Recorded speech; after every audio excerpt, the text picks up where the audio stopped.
Okay, I'm getting a late start. I had some other things to do after the Premier League matches were over, or at least my match was over. Uh, Notably, what I had to do was cool myself down so I didn't hurt anyone or anything. I'm going to nerd out for a second, Premier League info, and then a theory. So, if you're not a Premier League fan, certainly not a Tottenham fan, you can check out right now if you'd like. Okay, so Spurs have been in the top four most of the season. Play as of late has slipped. We drew and now lost twice to teams in the bottom five. Just in the last 3 or 4 games.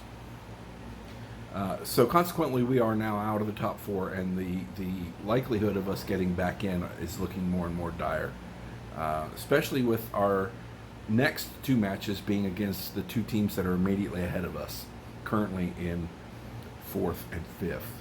Third and fourth. I think we're still sitting in fifth. And it's aggravating as hell. It's fucking aggravating as hell. We were ahead today, 1-0. Things were looking great. Sonny scored. Thank God he's looking like Sonny of last year when he was the Golden Boot winner. So Sonny scored. He missed a chance maybe to score again, but Harry Kane was missing all kinds of chances. Guys were taking shots from completely useless distance. Richarlison, God love him, he came in, he fought hard. He got one, was offsides.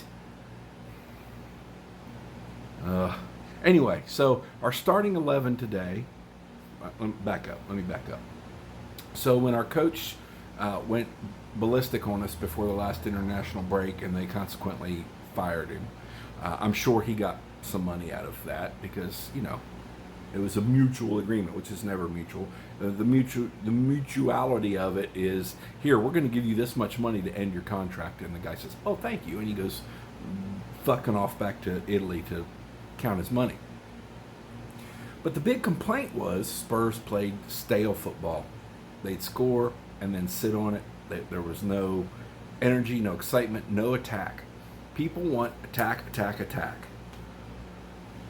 That's what you want in a football match, is you want to see goals. People want to see goals. People want to win, which means the more you score, the more you likely are to win.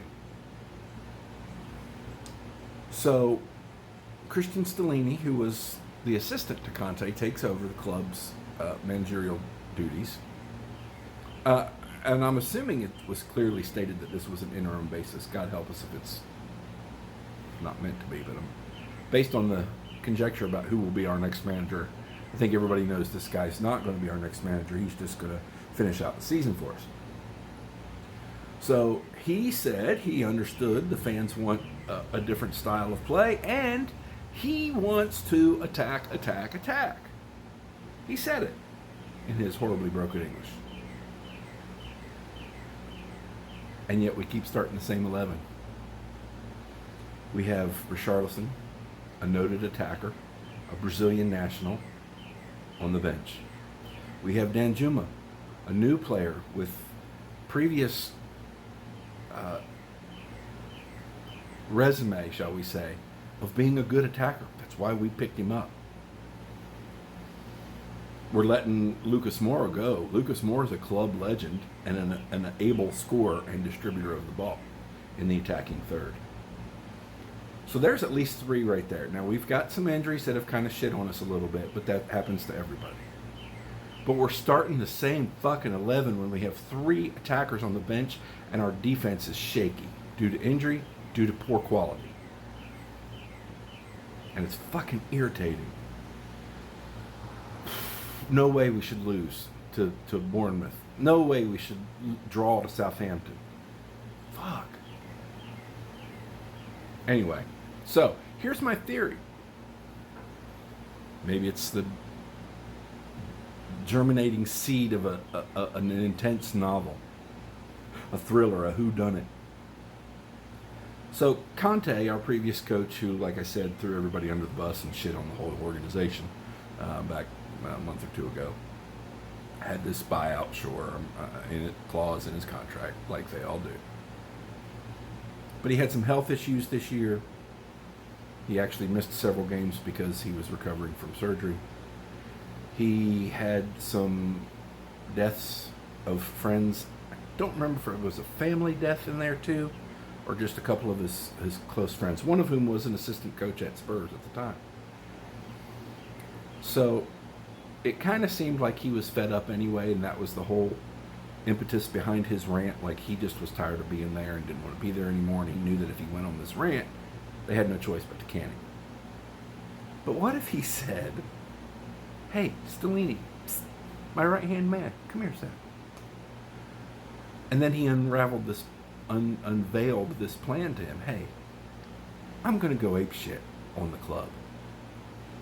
They're not going to be in a position to get anybody else. They're going to appoint you caretaker," which is the term they use for interim head coach, basically. You're just going to take care of the team for the rest of the season. They're going to appoint you caretaker.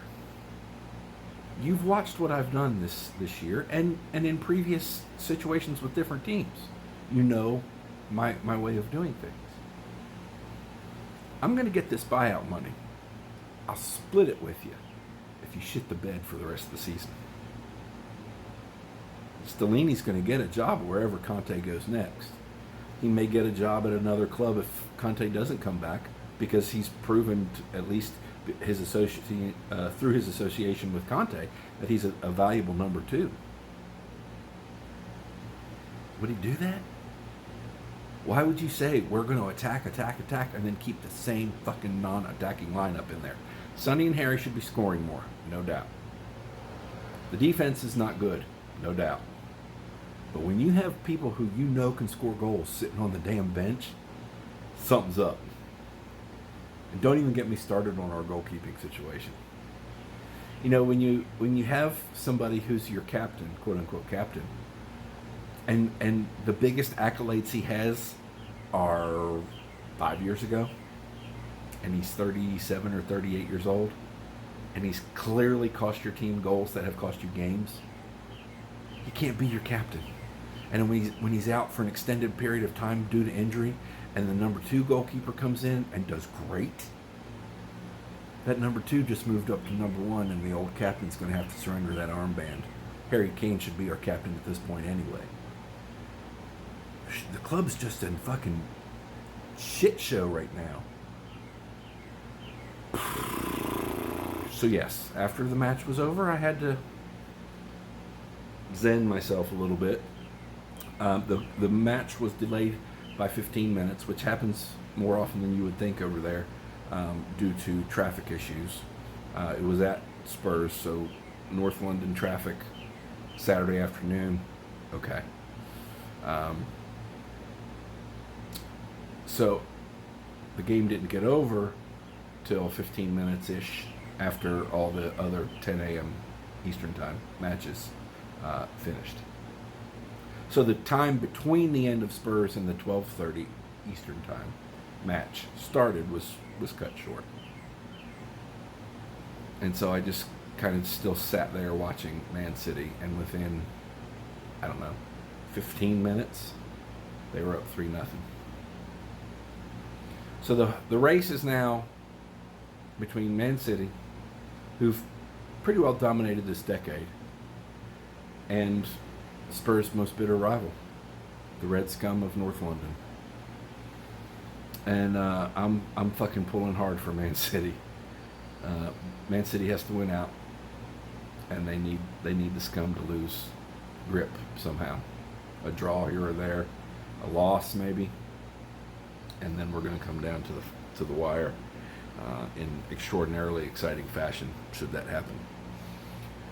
So anyway, I turned off Man City and came out here to the garage.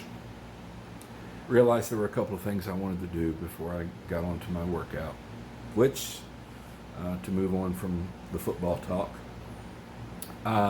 is 15,000 meters one way or another. So I think, to keep it simple and maybe a little easier on me, definitely a lot easier on me, I'm just going to go back and forth. I'm going to do a 1K ski and a 2K row, back and forth 5 times. I'll be done plenty early enough, and if I'm so motivated after that, I will do my legs. If I feel like I've depleted all glycogen storage, I will eat and maybe come back out later to do legs. If not, I'll be doing legs tomorrow.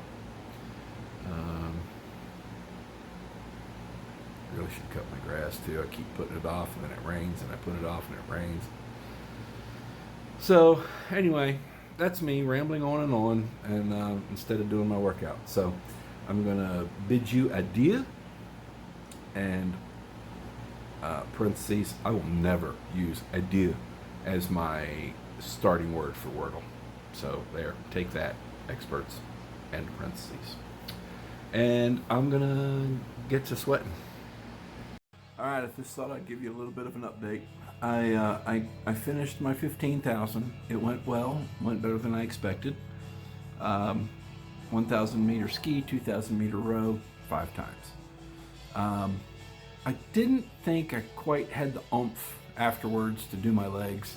I had a little bite to eat just because my blood sugar was dropping, and gave it a few minutes and set up a little bit of a weight workout. Not legs, did pulls. So, in spite of actually rowing 10,000 meters, I did pulls afterwards. So, it was good though, and I'm gonna show you some footage of that here in a sec, and pretty much wrap up the day. I think I'm just having a taco salad for dinner, and looking forward to a shower in bed afterwards. So that's all for today. Thank you for watching, and I will see you tomorrow.